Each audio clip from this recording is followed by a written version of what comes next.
Shalom everyone. Today we're going to be discussing the claims of Christianity that Jesus is the Messiah or was the Messiah. Now, before we get into this discussion, I believe the most important thing before we can discuss whether or not someone is or isn't the Messiah is to have a clear and consistent description of what exactly is the Messiah according to the Hebrew Bible, according to Tanakh. Now, first and foremost, the word mashiach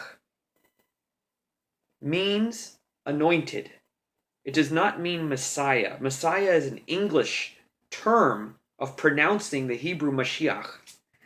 Now, in the Bible, mashiach is used many times, roughly about 39 times in Tanakh, the word appears. Never, and I mean this, never, not once, is the term mashiach in Tanakh ever referring to the person that we are claiming is the Messiah. Now, since every king and high priest, according to Tanakh, was anointed with oil, each may be referred to as a mashiach, or anointed one. For example, God forbid that David should stretch out his hand against Yehovah's Messiah. That's what David says. God forbid that I should stretch out my hand against Yehovah's Messiah, Mashiach. This was in 1 Samuel chapter 26, verse 11. That's when the term was used as well. Where does the Jewish concept of Messiah come from? One of the central themes of biblical prophecy is the promise of a future age of perfection, when the world will be transformed, where there will be no more wars, where the Jewish people will come back, all of them, the lost tribes and all, to their land in Israel, and unite in keeping the covenant of Yehovah, the true covenant of the one true Torah. There will be peace on earth. It's going to be marked by events that you cannot miss when they happen.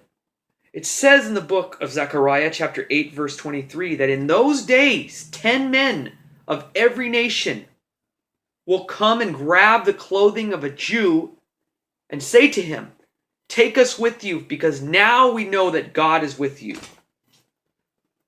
It does not say that the Jewish people are going to say, "Oy vey, we made a mistake." It never says that in Tanakh. Never. Not once that the Jewish people are going to be sorry. That's often misunderstood when Christians parachute down and only read chapter 53 of Isaiah. They go, of course it's the Jews speaking, confessing. But little do these Christians know, it's not their fault, that the Christian Bible is corrupt. It has been mistranslated in so many passages, especially Isaiah 53, which is another topic on its own. I'll have a video on that as well. But there is much mistranslations. The future age of perfection is brought up over 100 times in Tanakh, in great detail of what the Messianic age will be. For example, if you read the whole chapter of Isaiah 2, it goes into great details. So, over and over, I want to make this point because this is so critical. For those of you who are wanting to know the truth, why the Jewish people do not accept the claims of Christianity, it's because of this. The Bible's focus, the Tanakh, the Hebrew Bible, the focus of Tanakh is not on the person of the Messiah. There's only about a dozen passages that are literally speaking clearly about Mashiach. The focus of the Tanakh is on what the world will look like when he is here. That's the focus.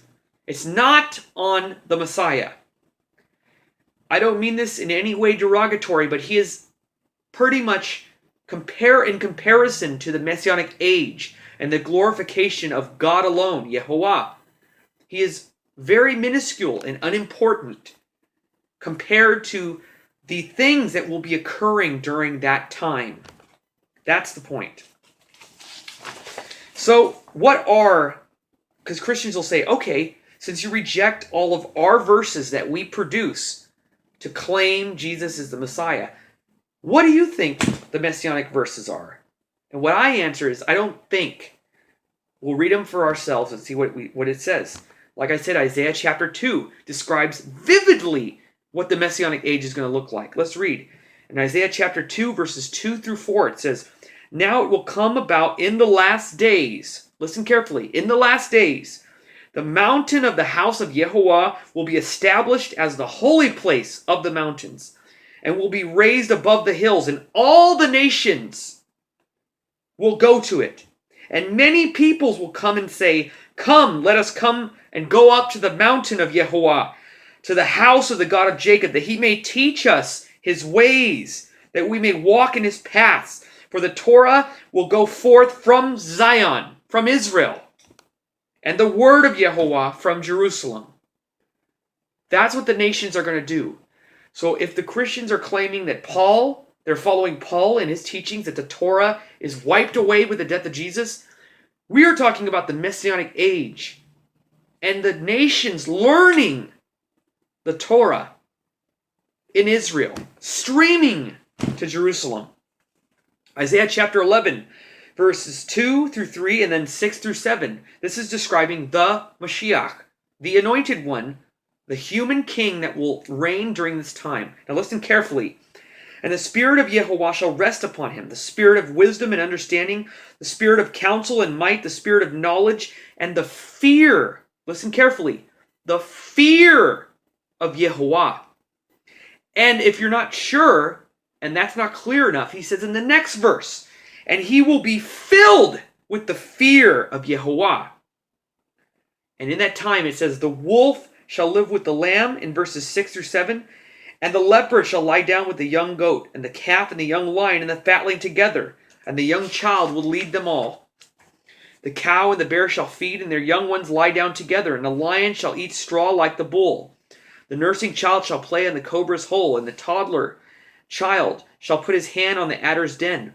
They will do no harm nor destroy in all my holy mountain, for the earth shall be filled," listen carefully, "during that time. The earth shall be filled with the knowledge of Yehovah as the waters cover the sea." You hear how clear it is that during the time of the Messiah, the knowledge of Yehovah, not Jesus, Yehovah, the God of Israel, the only God that revealed himself to the entire nation at Mount Sinai. The whole world will be filled with the knowledge of Yehovah. In Zephaniah chapter 3, verse 14, it says, "Sing happily, people of Zion," Israel. "Shout loudly, Israel. Celebrate and rejoice with all your heart, people of Jerusalem. Yehovah has revered the judgments against you. He has forced out your enemies. The King of Israel, Yehovah, is with you. You will never fear disaster again. On that day, Jerusalem will be told, 'Do not be afraid, Zion. Do not lose courage. Yehovah, your God, is with you. He is a hero who saves you. He happily rejoices over you, renews you with his love, celebrates over you, and shouts of joy. I will gather those among you who are troubled because of the festivals. They bear a burden of disgrace. At that time I will deal with all who have overpowered you. I will rescue those who are lame. I will gather those who have been scattered. I will make them praised and famous in all the world, though they had been ashamed. At that time I will bring you home. Yes, at that time I will gather you together. I will make you famous and praised among all the peoples of the earth when I restore your fortunes right before your eyes, says Yehovah." Here is the real Messiah. Again, Jeremiah chapter 23, verse 5. Listen carefully. "Behold, the days are coming, says Yehovah, that I will raise to David a righteous branch, and he shall reign as king." He will raise as king and act wisely. He shall execute justice and righteousness in the land. Not in the Hibbles, not in the heaven, on earth. In those days, listen carefully, in those days of the Messiah, Judah shall be safe, and Jerusalem shall live safely, in safety. And this is the name she will be called. Jehovah is our righteousness. For so says Yehovah, David shall no more be without a man to sit upon the throne of the house of Israel. In those days Israel shall be safe. Now think about the first century. What happened after Jesus died? 40 years later, the temple was destroyed. There was a giant war in Israel. Jerusalem was destroyed. The temple was destroyed. There was nothing. There was no safety in Jerusalem. It was chaos, madness. So it's very clear that this did not happen when Jesus came. It's very clear. Let's keep going. Jeremiah chapter 33, verse 15, 16, and 17 says, in those days, here we go again, clear and consistent. And at that time, I will cause a branch of righteousness to grow up from David. He shall execute justice and righteousness in the land. In those days, Judah shall be safe again, and Jerusalem shall live in safety. And this is the name that she will be called. Yehovah is our righteousness. For so says Yehovah, David shall no more be without a man to sit upon the throne of the house of David. Ezekiel chapter 34, verse 23. And I will set up one shepherd over them, and he shall feed them, even my servant David. He shall feed them, and he shall be their shepherd. And I, Yehovah, will be their God. Listen up for those who believe in the Trinity. There is David, the Messiah, the human king, and I, Yehovah, will be their God. There's a separation of the two. You understand? So there's a separation of the Messiah and God. I, Yehovah, will be their God. And David, my servant, shall be a prince among them. I, Yehovah, have spoken. It's very clear. Isaiah 52, verse 15, speaking about the Messianic age. Israel, not the Messiah, Israel in those days when God vindicates Israel like he promises. It says, thus he will shock many nations. The kings will shut their mouths. The prophets always speak about the stunned shock of the nations when Israel is redeemed. He will shock many nations. They will shut their mouths on account of him. Israel. For what had not been told to them, they will see. And what they had not heard, they will understand. Now, listen to this. We're going to compare this to another chapter, because we want to see this in other parts of Tanakh.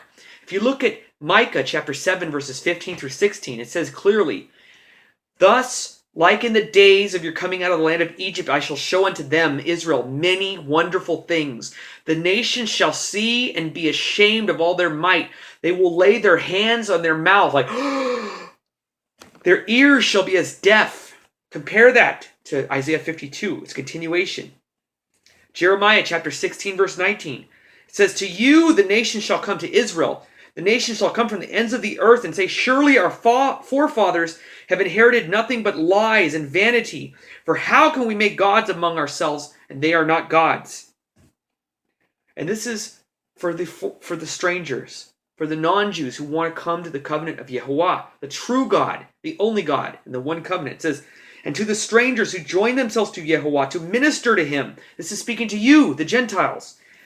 Those who love the name of Yehovah, to be his servants, everyone who keeps the Sabbath and does not profane it, and holds fast to my covenant, these I will bring to my holy mountain in those days, and make them joyful in my house of prayer. Their burnt offerings and their sacrifices will be accepted on my altar. You, the Gentiles, the non-Jews who are joining the covenant, this is the promise of Yehovah to you personally. It says, for my house shall be called a house of prayer for all peoples. So beautiful. If you read Isaiah 56, the whole chapter, it's so beautiful. It says, let the nations, the non-Jews, the stranger, not say, surely Yehovah has separated me from his people Israel. Isaiah says, don't say that in your hearts. It's not true. If you love Yehovah, if you grab onto his covenant, if you love his name and keep his Sabbath, you will be rewarded in this time of the end. But you have to let go of this idolatry, worshiping Jesus. None of this happened in the times of Jesus. There's nothing against Jesus. Jesus was a wonderful teacher, a great human being. But his original message was lost. The real Messiah has not come yet. We want the truth. Shalom.